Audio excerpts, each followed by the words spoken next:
হেই everyone, আজকে হচ্ছে তোমাদেরকে একটা প্রবলেমেটিক স্কিনে মেকআপ করে দেখাবো। সো চলো, প্রথমেই হচ্ছে আমি স্কিনটাকে খুব ভালো করে প্রিপারেশন করে নিয়েছি। এরপর হচ্ছে একটা প্রাইমার অ্যাপ্লাই করলাম। এরপর আমি কালার কারেক্টিং করছি। আপুটার ফেসে জন্মদাগ ছিল, সো আমি হচ্ছে অরেঞ্জ কালার একটা কারেক্টার দিয়ে এটাকে হাইড করছি।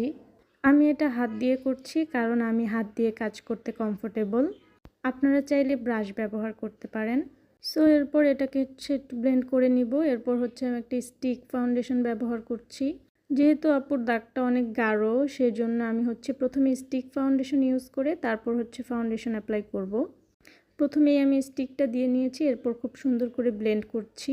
স্টিকটা সুন্দর মতো ব্লেন্ড হয়ে যাওয়ার পরে আমি এখানে অ্যাপ্লাই করব ফাউন্ডেশন। ফাউন্ডেশনটা আমি হচ্ছে ডিরেক্ট ফেসে না দিয়ে আমার বিউটি ব্লেন্ডারে অল্প অল্প করে প্রোডাক্ট নিয়ে তারপর হচ্ছে ফুল ফেসে খুব সুন্দর করে ব্লেন্ড করে দিয়েছি। আমার বেস কিন্তু একদম কমপ্লিট। তোমরা দেখতেই পাচ্ছ আপুর দাগটা কিন্তু একদম হাইড হয়ে গেছে। একদমই বোঝা যাচ্ছে না যে আপুর স্কিনে কোনো প্রবলেম ছিল। সো ভিডিওটি ভালো লাগলে আরও এরকম সুন্দর সুন্দর ভিডিও পেতে আমার পেজটি ফলো করে যেও।